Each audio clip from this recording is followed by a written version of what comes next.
Oh, the orders are all different. I do remember this. I do remember these two. So let's take those two, and then we'll see. Um, Steve Young says, "How about those Jimmy Stewart aviation movies? Strategic Air Command, Flight of the Phoenix, No Highway in the Sky?" Question mark. Um, I think the best example of those kind of movies, Steve, feature films that are they're so much into military operations that they essentially look like documentaries. Uh, I think uh, the best example of that is Starfighters. There was a movie made in the '60s called Starfighters, and it was about a squadron of F-104s. And in Miami, growing up in the days of 4 or 5 channels, and then UHF, there was a channel that ran. I'm not making this up. They ran the same movie every day at 3 o'clock for a week because they couldn't afford to get any more of those. And I was sick one week, and I remember Starfighters was on. I watched that movie 4 times consecutively, 4 days in a row. It's a terrible movie. It's awful. But the point, I guess, is that that kind of it just used to be integrated. I have to say, honestly, if I was about to lament the fact that there's no connection between, not enough of a connection between what the military does and what the public understands that they do, but I'm actually gonna bite back on that one, hold myself down a little bit because there are so many movies that are made. It's not a huge number, but they're prominent. That seem to be exceedingly not only realistic, but well, the more realistic it is, probably the better you end up feeling about the military. But films like Lone Survivor or 13 Hours or Oh Dark 30 or American Sniper, those four, for example, those movies to me are just fantastic, fantastic films and full of heart and really seem to portray these guys in the best possible light. And they're making those movies and they continue to make them, so I feel a little bit better about that. Act of Valor, yeah. Act of Valor is interesting because it was a bunch of SEALs who were kind of, I think they got in some trouble over this, but a bunch of SEALs decided to make a movie, feature film called Act of Valor. And the film was pretty good, but it was acted by the actual SEALs. And I remember one guy was pretty good, but the rest of them, no. You need these raving neurotic lunatics to portray real men because real men aren't very good at portraying real men because it basically involves saying words that aren't yours and acting is essentially just a giant lie, just a giant open lie. Hurt Locker is a film I didn't get to see. So yeah, that's they're there and they need to be there. And when people see the military in action, they tend to sympathize with them. There's a story I've told a few times before, no, not in a while as I remember. But one of the first films to come out of the Iraq War was The Kingdom. And I think it was Jamie Foxx. And basically it was about an American counterterrorism team. And somebody had blown up the barracks like they had in Beirut. And these American operators were sent to the Middle East to find out who did this and bring them to justice. And I didn't see it, but I saw clips of it. And we had the director on the show that I was editing for Sunday Morning Shootout. Anyway, the director is a French guy, and he spent an awful lot of time with the terrorists in the movie. He spends a significant amount of time on them, and what he wanted to do was to show that they were people too, that they had their own culture, that their fight was legitimate, that all of these morally neutral kind of things. And so he goes to the premiere of his own movie, and in the end of the movie, the three Americans come in. They find where these terrorists are who committed this atrocity. They basically kick the door in and just start spraying machine gun fire everywhere and kill every single one of these guys.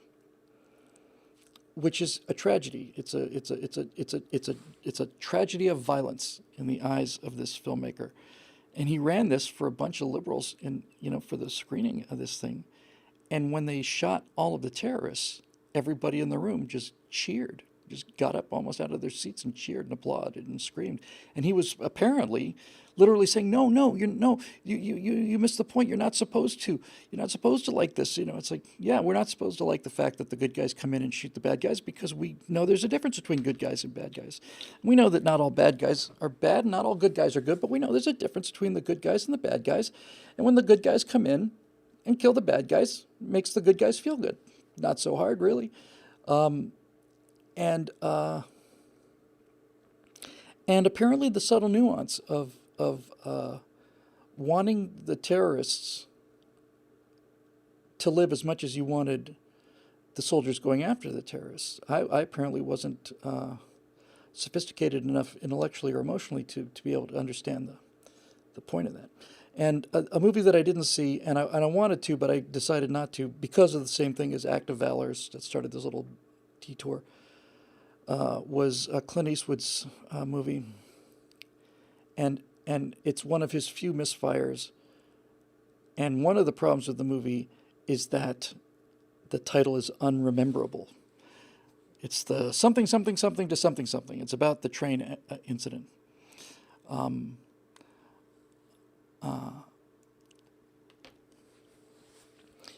And so Clint told the story about Letters from Iwo Jima was fantastic. But Clint told the story about, I want to say it happened in the late 8 or 9, 10, maybe a little later, 12, 13, 14, somewhere around there. And 1545 to Paris, yeah, who can remember that? But basically, Clint Eastwood, 1517. See, I get two titles immediately, and they can't even get that right. It looks like it's the 1517 to Paris. In any event, it was the story about this French commuter train, true story, where a jihadi gets on the train with an AK-47, a lot of ammo, gets himself all prepped up, and is going to start walking through this train and start shooting people. And everybody in the train is petrified with panic, and a French guy gets on his phone and calls his wife to say goodbye, and all of this stuff. And while everybody is sitting there cowering, waiting for their turn to be executed, the only people on the entire train who make a move on this guy were the 3 Americans that were on the train. And these guys went up there and rushed him. One of them got cut pretty badly, I think cut in the hand and something. But one or two of them were soldiers. They were friends. They were just pretty much regular American kids. But they weren't. It wasn't a military operation. They were just unarmed civilians on a train. But it does interest me that on a train full of hundreds of Frenchmen, the only people that actually made a move to try and stop this were Americans, which takes me back to the first question: why I'm still voting for Team America. Why I still wanted, if I had a risk game and I could pick any country on the board, I'd take America. There's something there. It's not just intelligence, and it's not just courage. It's something. There's something. It's a initiative. It's like personal initiative, personal responsibility. Anyway, and I wanted to see that movie very much. I was pleased to hear he was making a movie of it, and I saw the trailer for the movie, and Clint decided to cast as the 3 characters the 3 actual guys. He thought that they were good enough actors and compelling enough so that they could carry the story. And I watched the trailer, and I got a fairly refined eye for this, I have to say. But I watched the trailer, and I just said, I don't believe these guys. It's a mistake. They're heroes, and God knows they need to be. And recognized as such, but they're not actors. They weren't awful, and neither were the guys in Act of Valor. They weren't it wasn't like, oh man, that's an awful performance.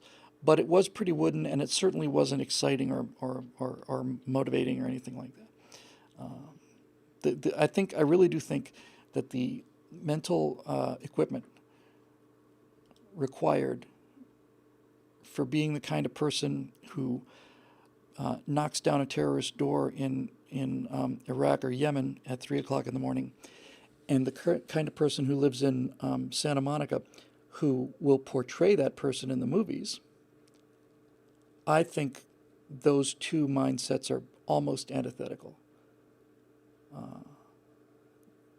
The soldier does not do a pretty good job of acting, and fortunately, we don't have yet to discover what an actor would do if you had him on an actual mission, other than get everybody else killed.